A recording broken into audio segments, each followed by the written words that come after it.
When I met Alex, it felt like fate.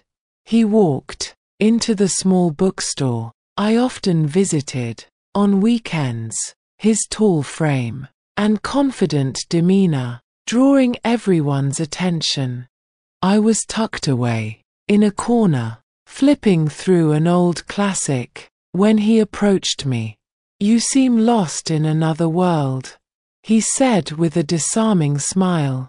I laughed nervously, and we struck up a conversation about our favorite books. He had a way with words that made you feel special, as if you were the only person in the room. Over the next few weeks, Alex became a fixture in my life. He always seemed to know exactly what to say, whether it was to make me laugh or comfort me after a long day. He told me he was a freelance photographer who had traveled the world, capturing breathtaking landscapes and poignant moments of human connection. I was captivated both by his stories and the way he made me feel. It wasn't long before he proposed. It was simple but heartfelt, just the two of us under a canopy of stars at the beach. "I can't imagine my life without you," he said, sliding the ring onto my finger. Tears blurred my vision as I said yes. I thought I had found my forever. The first few months of marriage were everything I dreamed of. Alex was attentive and loving, always surprising me with little gestures, a handwritten poem, a spontaneous picnic, or a framed photograph of us from our honeymoon. But as the months turned into a year, small cracks began to appear. The first signs. It started with his phone.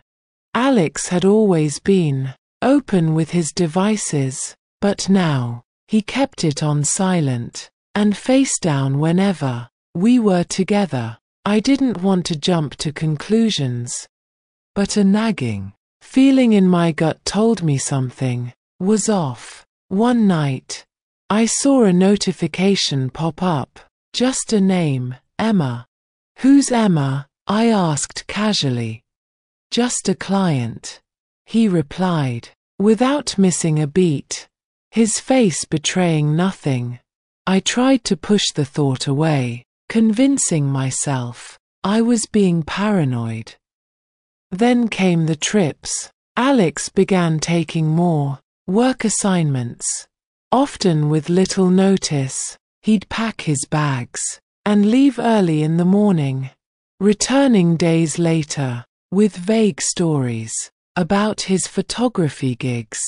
I wanted to believe him, but something about his stories didn't add up. One evening, curiosity got the better of me. While Alex was asleep, I unlocked his laptop and searched for any clues. What I found made my stomach drop. A series of emails to someone named Evelyn. They weren't just professional, they were intimate. He called her my muse and described moments they'd shared that I knew nothing about. A darker truth. I confronted Alex the next morning. He denied everything at first, but when I showed him the emails, he finally admitted it.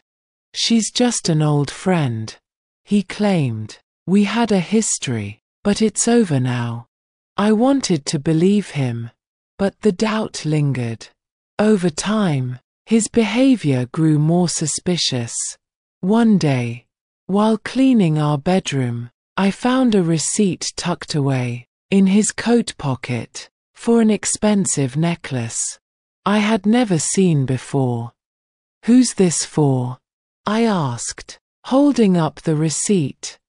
"It was for you," he stammered, but his eyes darted away, unable to meet mine. I knew he was lying.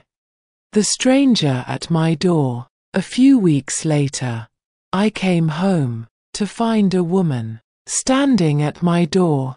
She introduced herself as Evelyn. "We need to talk," she said, her voice calm but firm. Evelyn revealed that she and Alex had been in an on-and-off relationship for years.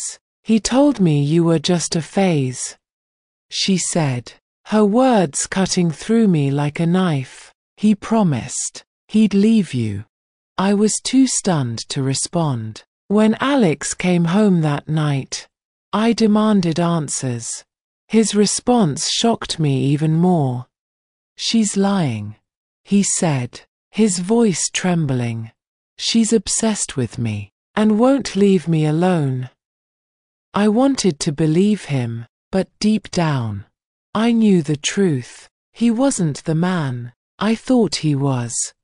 A web of lies. Things escalated quickly. One day, Alex left his phone unattended, and I couldn't resist the urge to look. What I found was worse than I'd imagined. Messages not just to Evelyn, but to multiple women. He had been juggling multiple affairs, each woman believing she was the only one. But the worst discovery was yet to come. In one of the messages, a woman mentioned a child. I confronted Alex, and after hours of arguing, he admitted that he had a child with another woman, a woman he had been seeing long before he met me.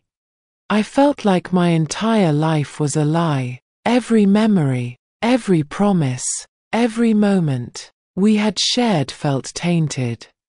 The breaking point, the final straw came when Alex disappeared for an entire weekend. When he returned, he was disheveled and reeked of alcohol. I didn't say a word as he stumbled into bed, but the next morning, I told him I was done. "You've destroyed everything," I said, my voice shaking with emotion. "I gave you every chance to come clean, but you kept lying." For the first time, Alex didn't try to argue. He simply nodded, his face devoid of emotion. "I'm sorry," he said quietly. "I never deserved you." Starting over. Leaving wasn't easy. I moved back in with my parents, who supported me through the divorce. I sought therapy to process the betrayal and rebuild my self-esteem. It took time, but I eventually found myself again. Now, I live in a new city, far away from the memories of Alex. I've started a new job, made new friends, and even begun to open my heart to the possibility of love again. Alex taught me a painful but valuable lesson. Love without trust is a ticking time bomb. And now, I know my worth. I will never settle for anything less than the respect and honesty I deserve.